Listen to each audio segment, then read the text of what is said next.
Welcome everyone to another episode of DigiChem Dialogues, and thank you for joining us. Today I'm joined by Eissen, Chief Information Officer at Allnex. Most of you must know Allnex. They are a leading global producer of industrial coatings and additives, headquartered in Frankfurt, Germany, with more than 4,000 employees, 33 manufacturing sites around the world, and over 2 billion euro in sales. Agilis, as a global CIO, operates at the intersection of strategy, manufacturing, data, and technology, and supports Allnex's global businesses. What I personally like about Agilis is that he is one of the rare technology leaders. He doesn't use technical terms when he talks about digital transformation. And he talks about digital transformation probably more than I do, from the factory floor, from the lab, in the boardrooms, in the sales and marketing meetings, with the vendors, and anyone who wants to listen. Because he also has a very crisp, non-technical way of explaining things, which makes everyone understands very well. So I'm really looking forward to this conversation. Agilis is also known for challenging the hype. So that is another thing common between between him and I, especially around AI.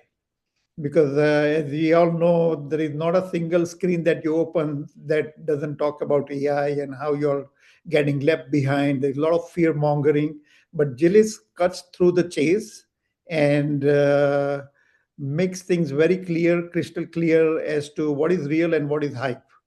So the other thing I like about Agilis is that he talks in the form of metaphor that everyone can understand.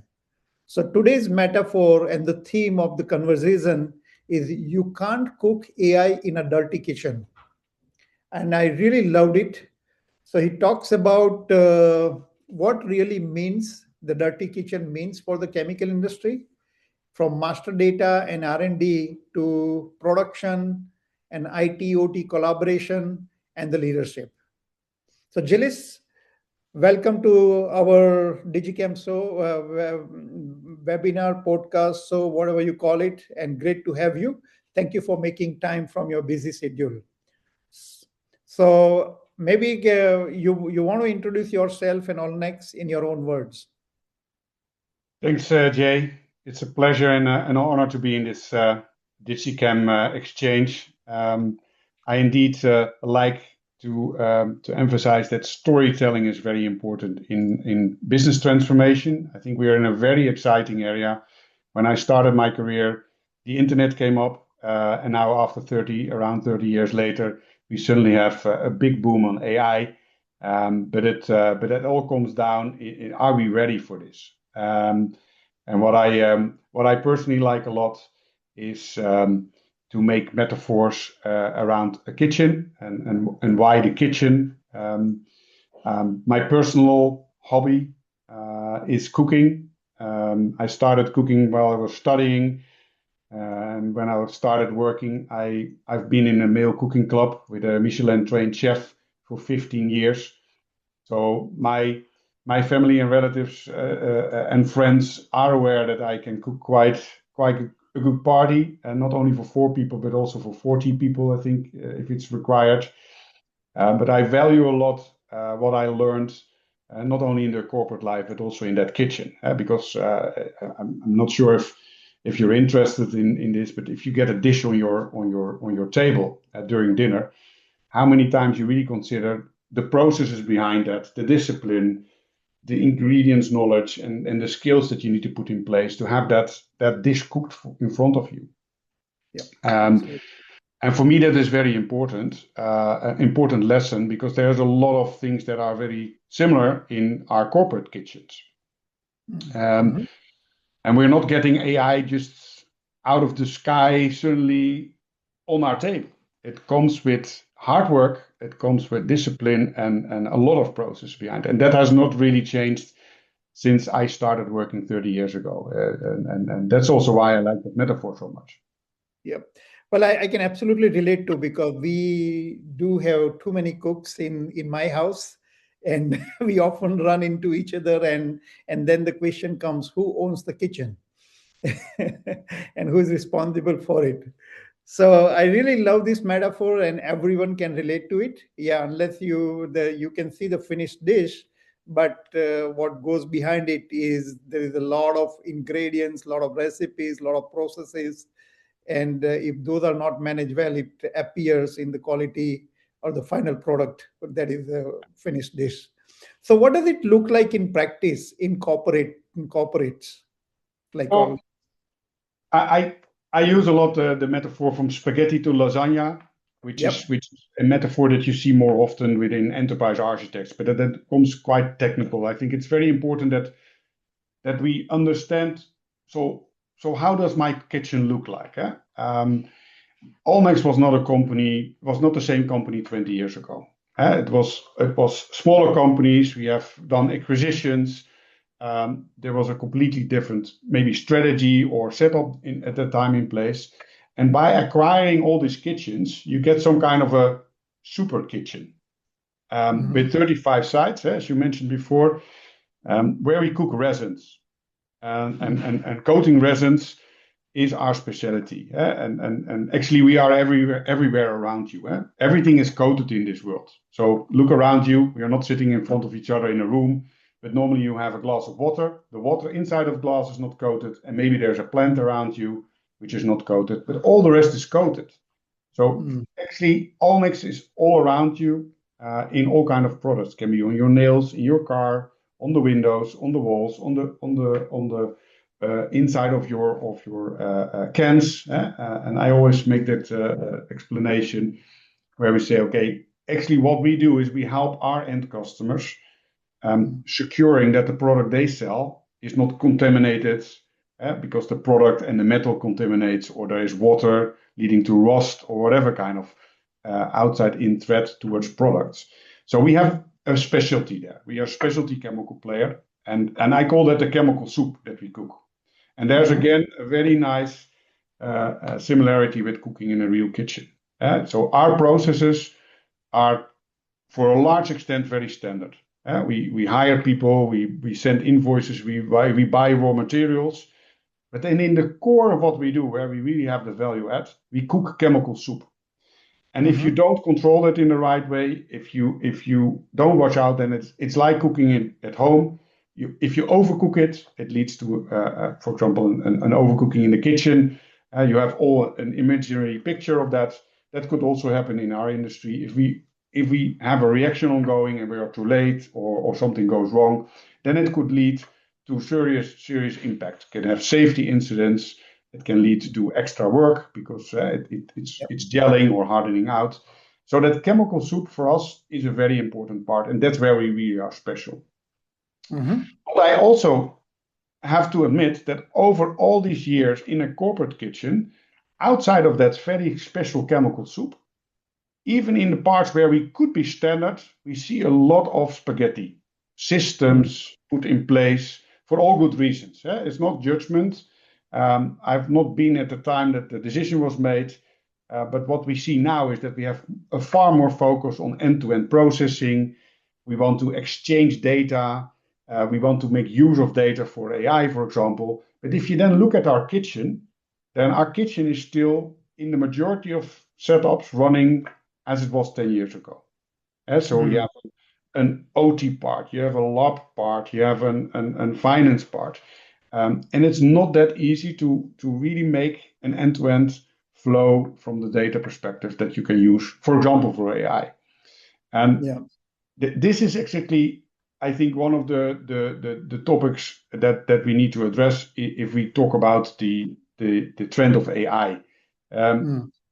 there is no magical wand that suddenly comes into a company, Yep. changes the setup of the kitchen, the leadership required, the governance in place, fixes all the definitions, and suddenly we cook a much better chemical soup out of that. Right. Right. And I think Yep. that's very important. As Right. And before we come to the AI, I want to dig little deeper on the problem statement here. Why do kitchens become dirty. Like every kitchen, even kitchens at the home, also evolves as the family expands, the guest comes and goes, new chefs comes in, and similarly in the organization, your kitchen evolves. So, but someone can say that, hey, that's life. It just happens over a time. So, what's so unique about it? I I think it's a fact. If you see, for example, I was in a meeting with ServiceNow lately. I think on average a company has 376 applications running. That means the kitchen is on average using quite a lot of applications and IT vendors. And so we Yep. are not unique. We have, and I've seen examples also around me which even have a multitude of that kind of applications in place. Yep. And why is that happening? Because you acquire certain companies, it comes with a certain legacy. You have certain ideas or business value that you want to go after. You build up new legacy, but you don't build down the other legacy. Yeah? So that's also part of what we have to face. That the kitchens are complex. It's a complex corporate kitchens to cook in, especially on this scale. With regional Yep. differences, with setup differences, with cultural differences also there, and I think that's also why that metaphor is so strong. It's not only about the tool, an AI tool. I get calls, I think 10 times a day. An AI vendor calls or knocks on my door over LinkedIn, over telephone calls, over emails. I now have the solution for you. You don't even know what you're talking about. You don't know how my kitchen looks like. Exactly. Yeah. Yeah. So extending the metaphor, where does kitchen breaks usually breaks, and why I it think breaks? I think in the majority of the cases where it really breaks is that when we jump from a lot of companies, I think, still have some kind of silos. That's again not judgment. I've been working in different industries as the chemicals before. It happens everywhere. Where it typically breaks, I think, is if you need end-to-end process perspectives, then you need to align on what are the definitions that we took, because otherwise the data is not matching. And that can be an internal break, but it could also be an external break. Yep. Simple report questions. If you report to customers and the customer setup is different from a region perspective, and you report in your own language, then there is a break on everything. So you always need to think end to end. And Yep. that's primarily where it breaks, I think, in driving the value in. Right. So I think in other words, because every kitchen will have multiple chefs, and it often breaks at the handovers, at the lost definitions, so inconsistent definitions, inconsistent processes, or as businesses evolve through mergers, acquisition, growth. Right. A lot of the alignment or the strategies and the processes that worked until now doesn't work because there are new cast and characters, and as the saying goes, too many cooks spoils the food. So this applies over here as well. So how do organizations protect themselves from this is like entropy, right? It can never be reduced, it can only be controlled. So how do organizations, especially global complex organizations like Allnex, uh, control it in a way that you can still get the job done without running into a messy kitchen where it impacts the day-to-day functioning, growth, profitability, efficiency? I think it starts with the corporate strategy. Yes, that's corporate strategy still the same as 20 years ago, where you have a setup in place. And I think what we at least within Allnex did, and I don't think there's a silver bullet to how to fix this. It Yeah. comes partly down to common sense. We call Mhm. that farmer knowledge in the Netherlands. So really Yeah. using your common sense brain to think around what we need to do. But I think it's important, keep building on a kitchen where we have legacy issues or technical debt, Mhm. will lead not to the outcomes you were expecting. So if you really want to go for AI, then my personal belief is you really need to redesign how processes should ever work. Just putting AI on top of messy processes will just be, the kitchen will become louder, it will amplify kind of errors, it will start hallucinating, and of course it will lead to some benefits. But the real question with AI, I think, is there's much more value if you really think through how your process could really look like in the ideal state. And that starts with thinking. And I think what we did when I joined Allnex 3.5 years ago, we made an assessment and we say, okay, we potentially have to upgrade some of our foundational platforms that we have in place, which are components that we think we need in the future to be able to do AI.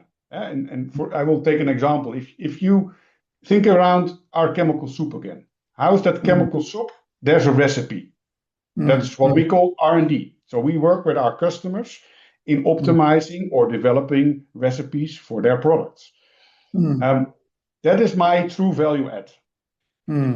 If I get a customer that has a certain issue that they want to solve, or they want to have sustainability improvements in that recipe, how cool would it be if we can optimize it as fast as possible by, for example, using AI to reduce the amount of attempts to find the new best recipe or the next best recipe there.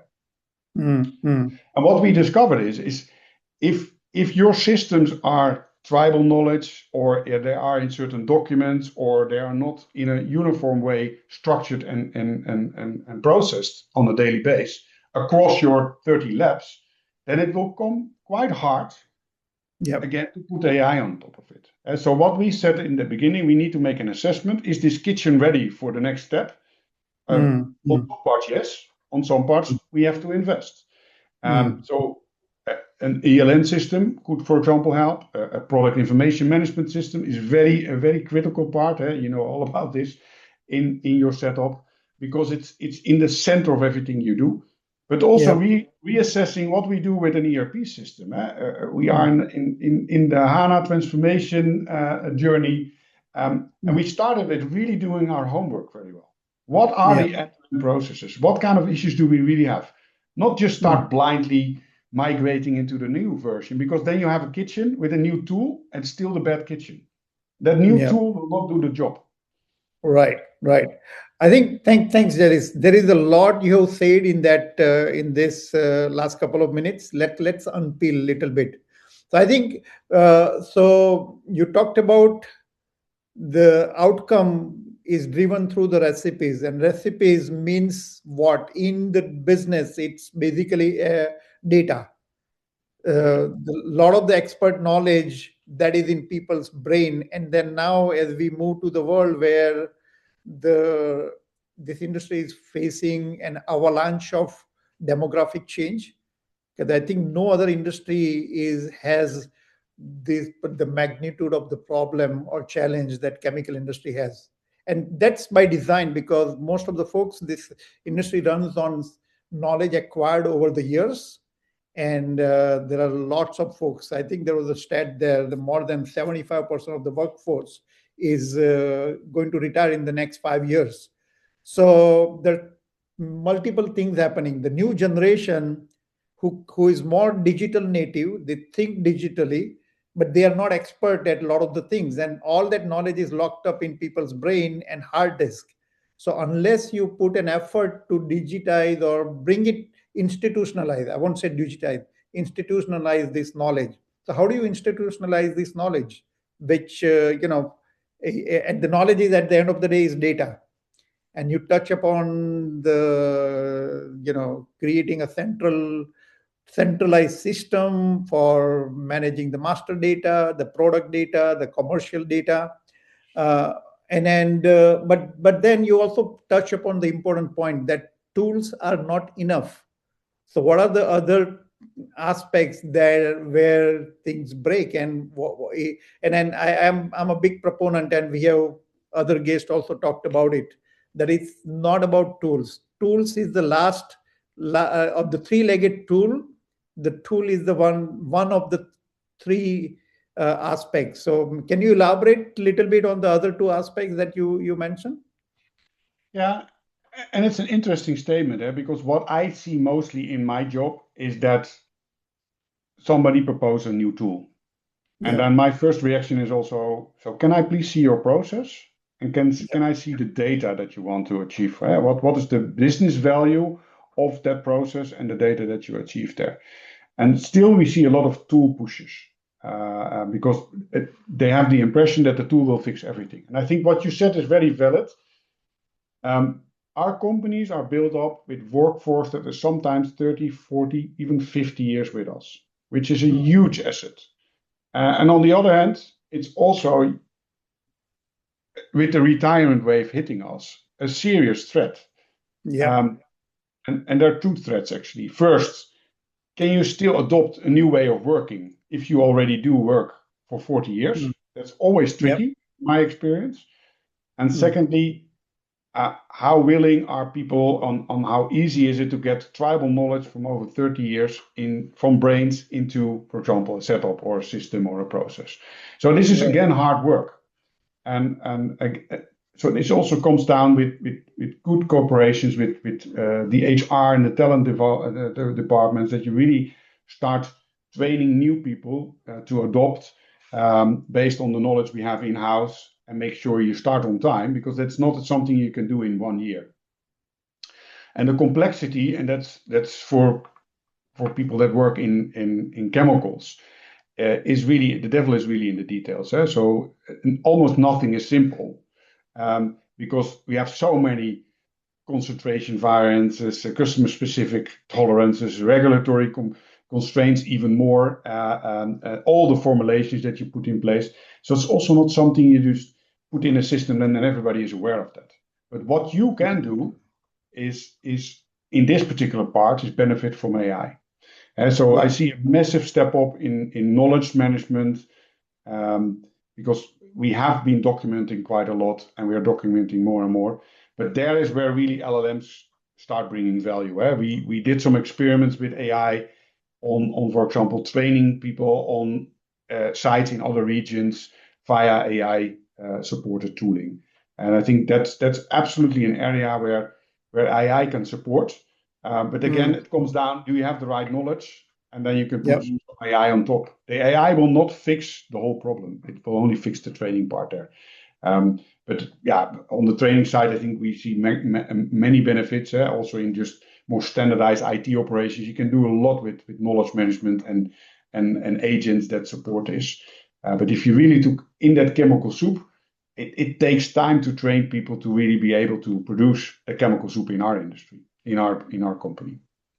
Right. And the same applies to an AI as well. It takes time, or it takes some effort to train the AI agents on once you have the foundation. Because, like you said, AI amplifies what you have. It's kind of a mirror. So if you have a data mesh dirty kitchen, it will amplify it. But if you have structured, contextualized data as the foundation, then AI would work like a charm, and you can then train your AI agent on the right things to get the right outcome that you're looking for. Yeah. So I think you partly touched upon where AI go wrong, or where companies go wrong in thinking about AI as a magic tool and then adopting it before doing the basics of creating a pretty good data foundation, contextualizing data, because data is not just the data. When it comes to chemical industry, complexity of data is huge, humongous. In fact, because when you have one product that goes in a half a dozen applications, and in one application it is an additive, in another application it could be a reaction starter. It's your AI tool will not know this context. So if you have 5 duplicate records, doesn't mean 4 are redundant. You need Yeah. to understand that context and code that context, meaning structure your data model in a way that context is not lost. So Yeah. how are you approaching this challenge in your complex organization? I think there are two parts. You have an IT part and an OT part, operational asset part. Typically, where we cook the chemical soup, That's the OT part, where it comes down to where does the most valuable data lives. It's in sensors, it's in the labs, it's in control systems, it's in production lines around this chemical soup. And I think you made a very valid point. Being able to contextualize that data to prevent things to happen, some kind called golden batch principle, for example, and make use of AI to optimize our chemical cooking. That is really on a different level. That is not always so easy. For people that are not inside of the details, I think optimizing an IT landscape, it sounds maybe strange.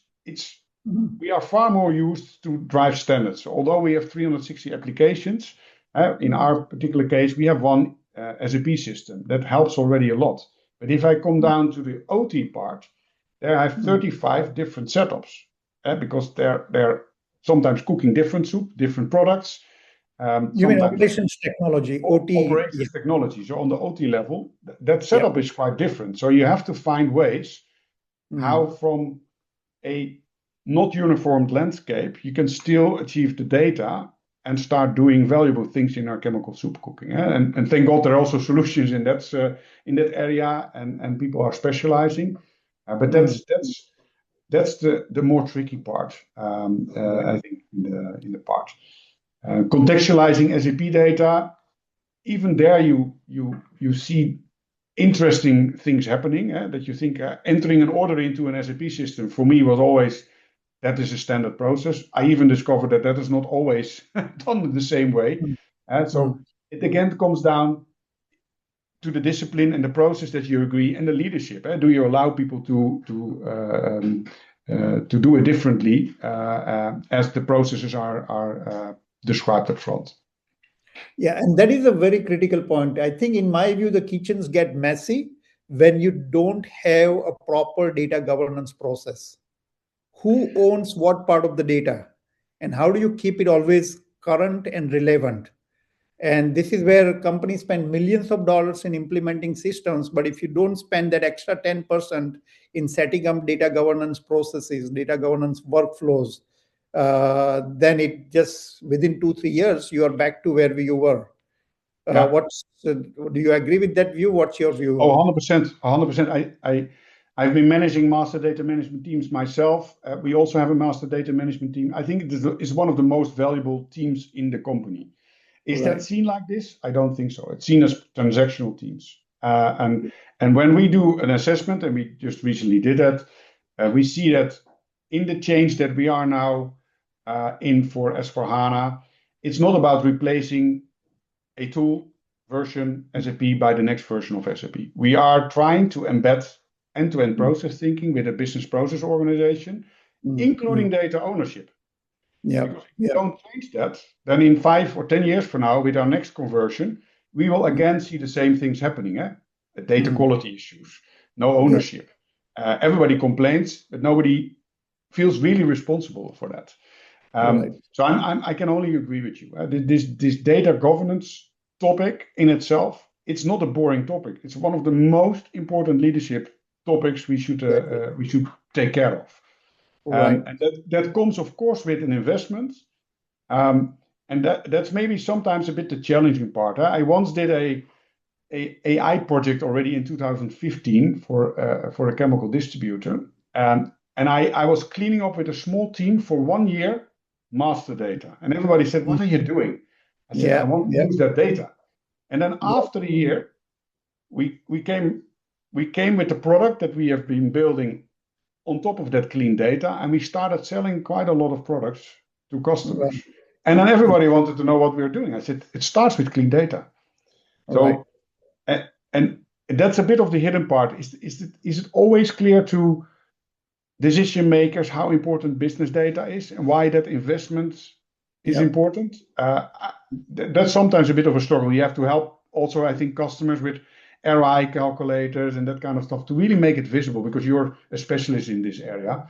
But I see multiple examples for that. If you want to push certain data to web portals or tablets or regulatory data or whatever, you need to have some kind of a brain. I call it a data brain that is able to to fulfill those needs for different reasons. And we call that data brain an MDM, master data management system, or product information management system. And I think a lot of companies get lost in this. Oh, but we are implementing a single ERP. Have a massive upgrade of ERP. Now, don't get me wrong. ERPs are the most critical to run companies' operations. And then going to a single ERP, those who can afford, is also drive standardization of transactions. But there is still a lot of commercial data about products, about suppliers, about your recipes that is not captured or governed through ERPs.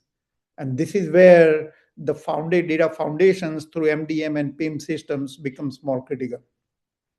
And I think that's a very good comparison in that I also always make. If you think again about that kitchen, the majority of what you just mentioned around ERPs, I think we can be very standard. And we should even be more standard. I always ask myself, why do we have now so much struggle in the industry to transform from old SAP boxes to an HANA in the clouds kind of setup? It's because in the past we have been building all kind of customizations and not always for the right cause. And I think that is something we can fix with a HANA implementation. But in that cooking of that chemical soup, you're in the heart of a chemical company at the reactor. That is only partly in an ERP system. A lot of that is not even very visible there. So you need to do that in a different way.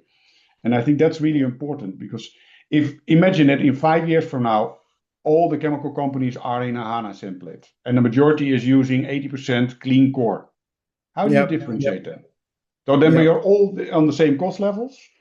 And then I think the importance of that chemical soup becomes more and more important. And that's where a lot of your valuable parameters and specifics are living, that you need also to store somewhere. And make sure that it links together. And Gilles, the hard reality of today's chemical industry is, because the massive restructuring industry is going through, not everyone can afford as S/4HANA for their global businesses. That comes with a huge price tag, a lot of resources and time. So we have seen the cases where companies use MDM PIM as kind of a unifying layer over the multiple ERPs and CRMs. I mean, if you can afford it, absolutely do it. But again, that alone doesn't solve the problem. And then sometimes it's a smarter way to unify your data through an overlaying a layer of MDM PIM systems. Yeah. If your chefs in the kitchen really understand how important that is, I think it really depends on your kitchen. And that's also what I always say to vendors. Don't start selling me the new drill. I'm not looking for new drills. I already have 360. What I'm looking for is actually, I want to make a hole. I want to improve something, and that is a complete different topic. And my hole can be a very different one from my competitor or even a customer. If you come from 20 ERP systems, that's a completely different setup, a completely different kitchen to cook in than in my kitchen. And that's why I think it's very important, as a vendor, as also vendors that have some kind of a trusted advisor role, ask to see that kitchen. Ask really to understand that kitchen. And that's not only walking across the reactors, but really spend time together on what is here the real challenge. And how important is your chemical soup? You have companies where that chemical soup part is limited. And for us, this is really important. And so it really comes down to what is the problem you're trying to solve. And that's not a tool that fixes it all.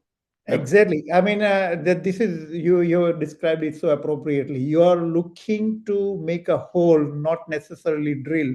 Drill could be, it has to be a drill that works for you and your kitchen. And then AI is just another tool. You throw that another drill 361st, it's not going to solve the problem.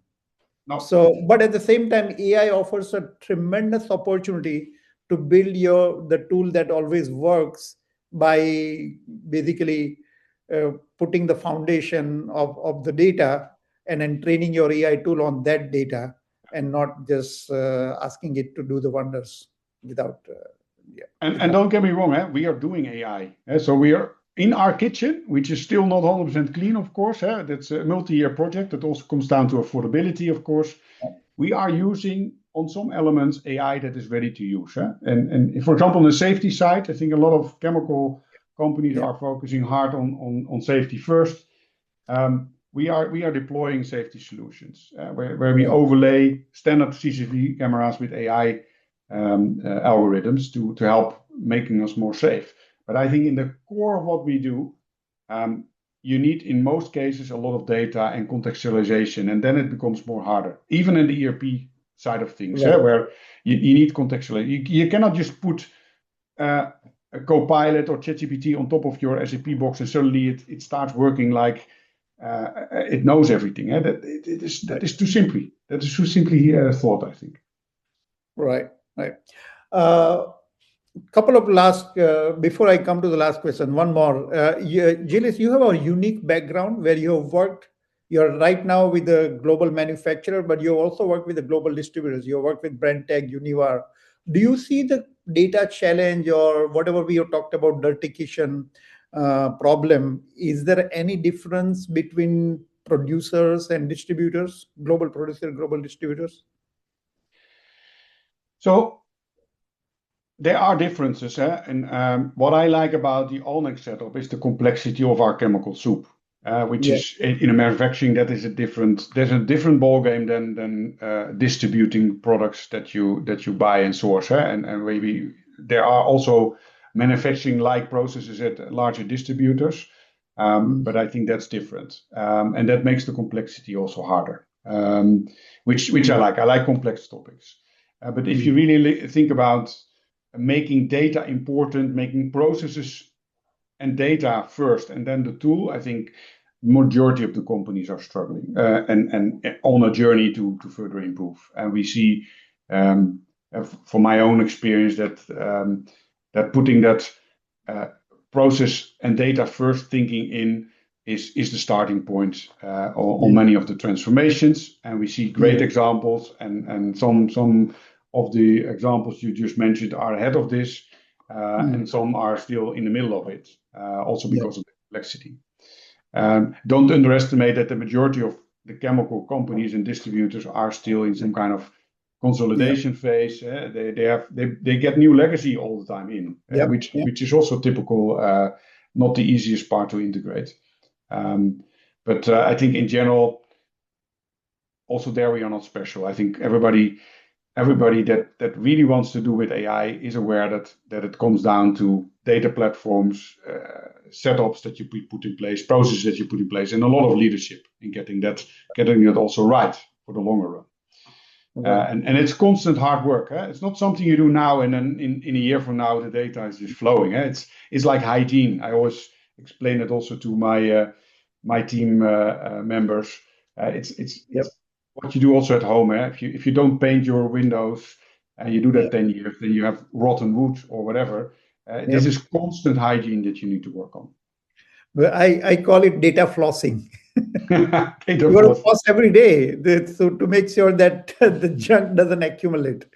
Right. And I think to the last question, the difference between producers and distributors business, our view and based on what we have seen, distribution businesses data opportunity and data challenges are even more severe than producers. Because think about distributors, they are more like a Walmart, Supercenter, or Costco.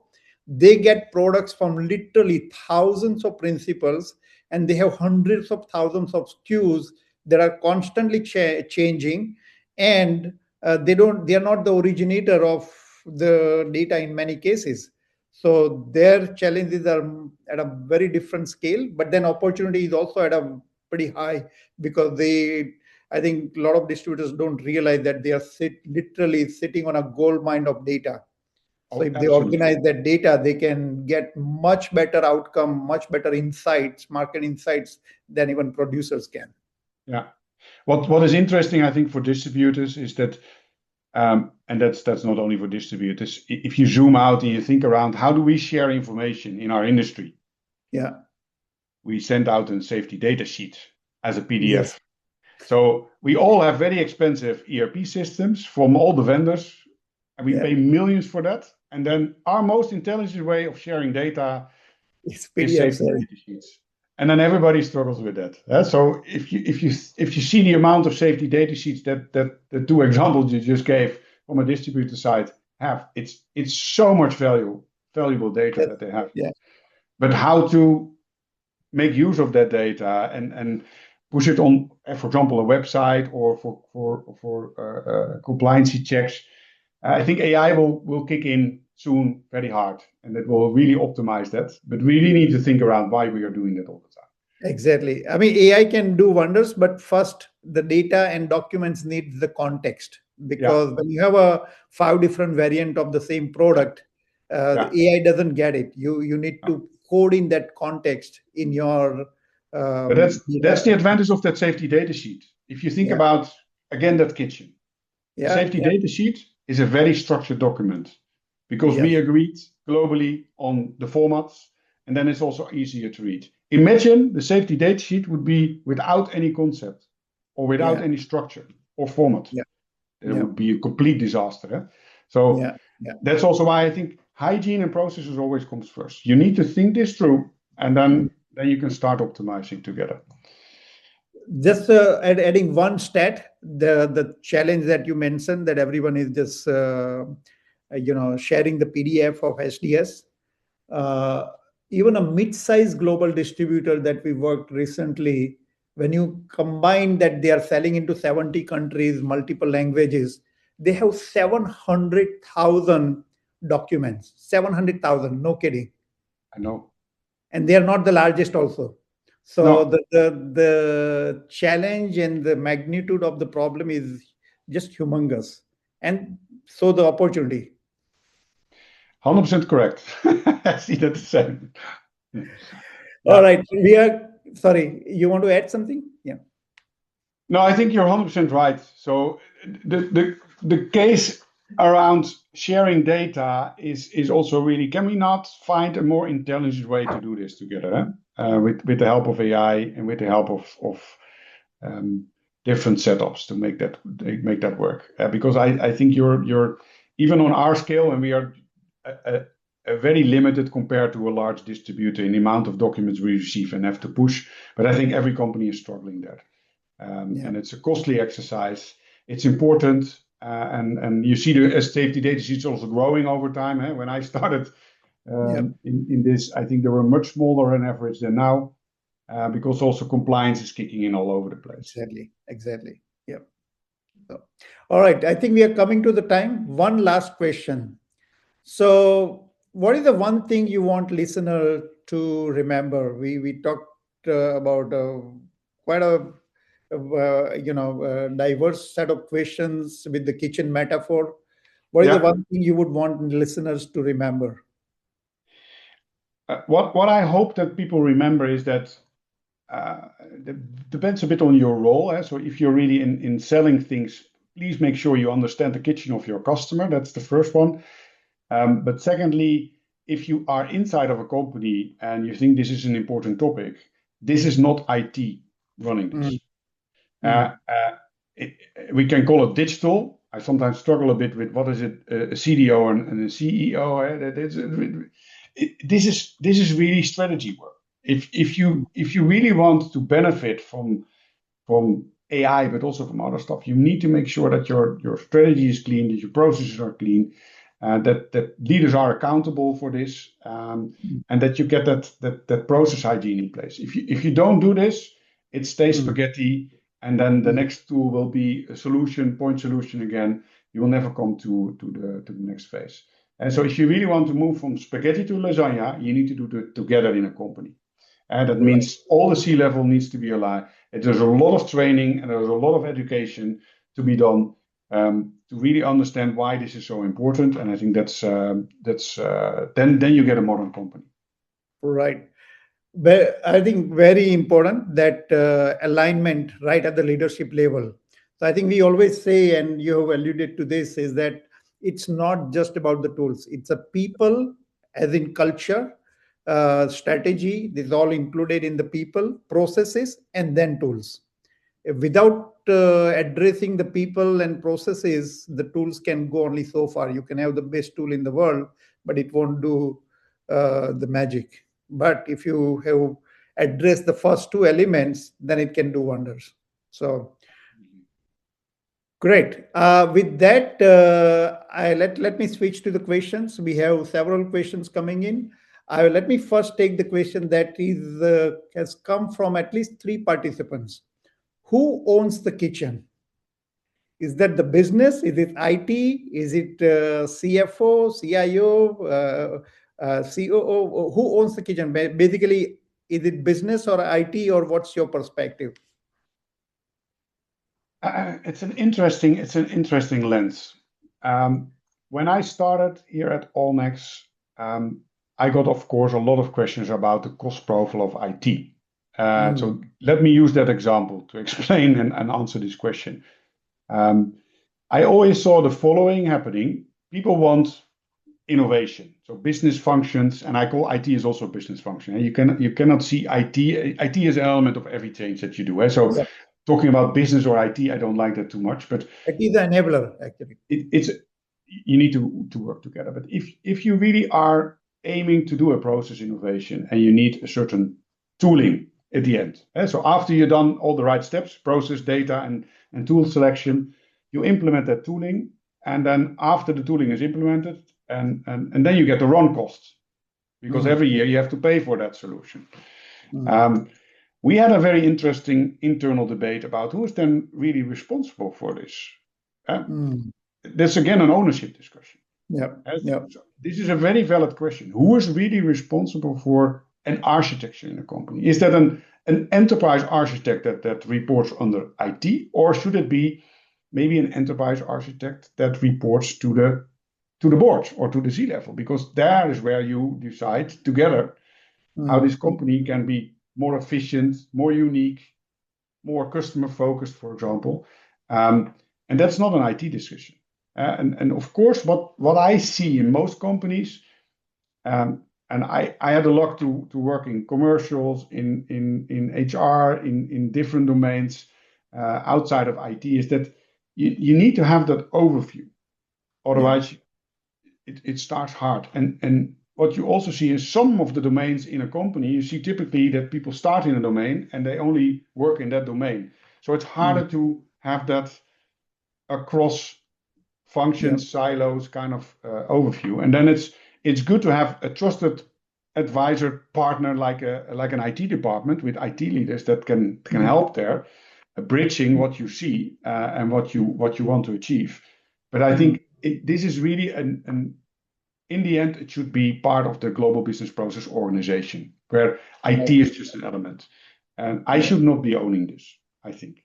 I can help and advise and give ideas or perspectives on why that is a good approach or what are the risks of a certain approach. But in the end, it's the same like the data discussion. Do you want master data is reporting to IT at the moment in our company? Is that the right thing? I don't think so, because I'm managing customer and vendor data, material data. That's not my cup of tea. That should be part of the global business process organization, to my perspective. Yeah, I think like everything in a complex organization, it has to go with the RACI. Who is responsible, who is accountable, and who needs to be just informed or consulted. And because if you think of the data, there is no one part of the data that no one can own the entire set of data, because there is a financial data, there is R&D data, there is transactional data. So that RACI should be incorporated in your data governance workflow. But still, at the end of the day, there should be one owner to drive the processes, not ownership, but the ownership for the processes. Correct. Great. And then related question, how do you define the scope for data? Because you can go literally, as deep, as wide as possible. but then it's also at the end of the day, you still have to manage whatever data you choose or data attributes you choose to manage. So how do you define the scope of the data? I think it really depends on the initiative that you're after. I do think that in the majority of the processes that you see in companies of our scale is that you have some kind of standards. That's using also taxonomies that you put in place, that is using KPIs that you want to go after. And I think what you need to make sure is that whatever you do in that organization should line up to that improving of the process or making it more efficient or more reliable. And then it comes down with what data attributes are important for that particular process. So there's not one single answer for this. Right. If you have a specific topic around AI, for example, in R&D setups, that's a completely different project than streamlining order entry or straight to processing in matching invoices towards POs or whatever. Right? So it really comes down to what topic are you trying to fix. Right. So it depends on the use case, in short. Use case in short. I think we all have, I think, seen concepts like the customer 360 and the product 360, where indeed nobody is owning the full cake. Everybody is having a part of that, and that's I think what also makes this complex and unique. Right, and I think exactly like you said, nobody owns the full cake. Everyone has a pie, and then that is why I like your earlier statement that it has to be this entire data. I mean, putting the foundation, the processes, getting the data in order. It has to be a leadership owners or should be owned, initiated, and driven by the entire leadership team, and not just one particular function. Imagine you're sitting in that Michelin restaurant, yeah, and the whole kitchen just decides what lands on your plate. yeah. How do you think that tastes? Do you think you get a 7-meal course? Never, No. ever. So there's strong leadership in kitchens with very clear rules, what you can do and what you can't do. And I think that's in everything that we call agile or work together. In the end, somebody needs to take the lead here and also decides what kind of dish do we want to have at the end of the kitchen delivered to our customers. And that's it. There's a lot about leadership here. Right. Here's a very interesting question, which is also I have been asking. So chemical industry, especially on a manufacturing, is a capital intensive industry. And it's we are and I've spent my entire work life in this industry, close to 3 decades, so I can relate to it.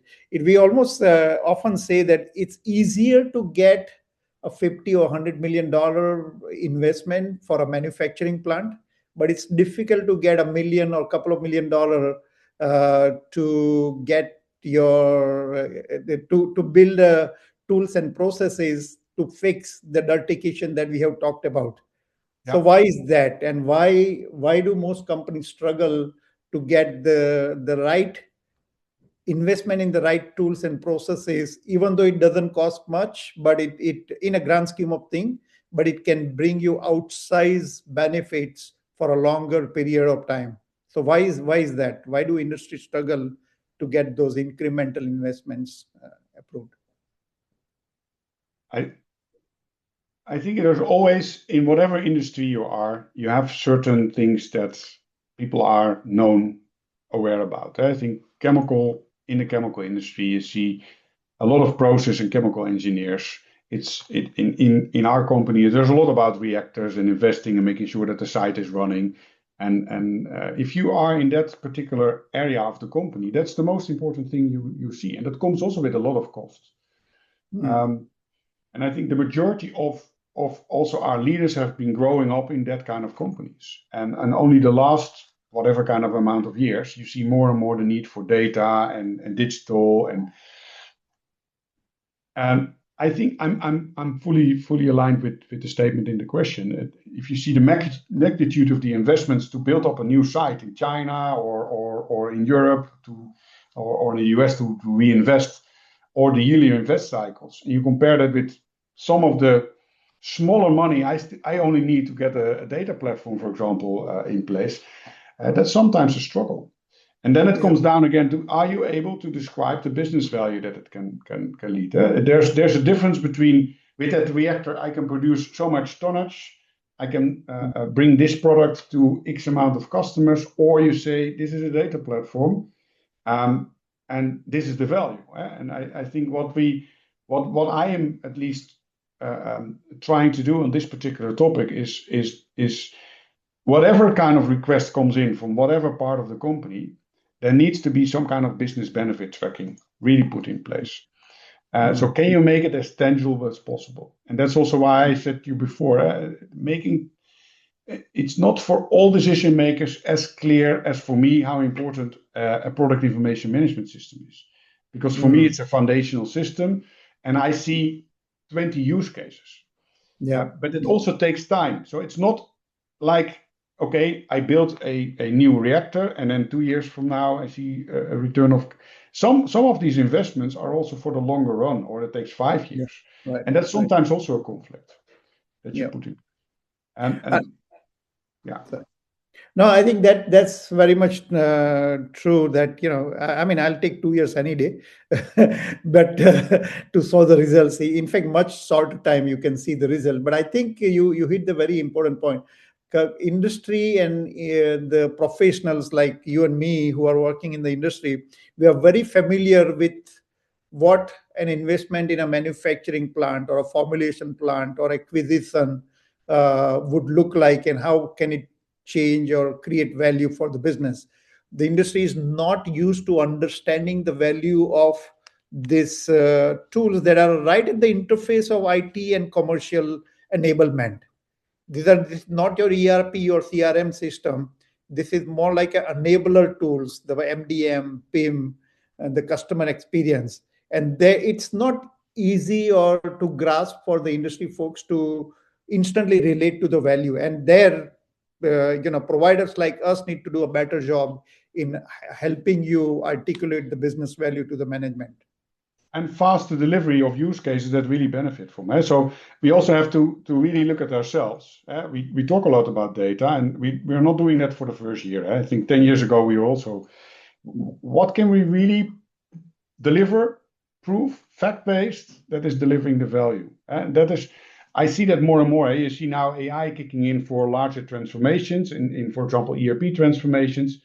ERP is really, really benefiting from AI. So you can really reduce the time required to do code kind of checking, etc., etc. But we also need to do a better job together, I think, in selling this better. And there's also new leaders. Also there we see retirement waves hitting where I'm 51. I grew up with internet and technology, but I see a lot of 50 years around me that were not that interested at the time. So it's also a matter of I think generations that will start kicking in. Right. Great. Gilles, thank you very much. It is great to have a conversation. I can go on and on, but we do have participants and the time limit. Just one last question. How do people reach out to you? I'm sure a lot of listeners will have a lot of questions. And if they want to reach out to you, how do they reach? Where do they find you? So best is on LinkedIn.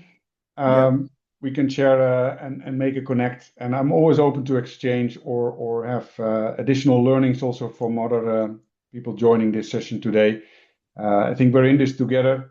There's no one silver bullet. I learn every day. And I hope that for the next 15 years, I will keep learning every day from people like yourself with a lot of knowledge and insights in improving our kitchens. So very open to share.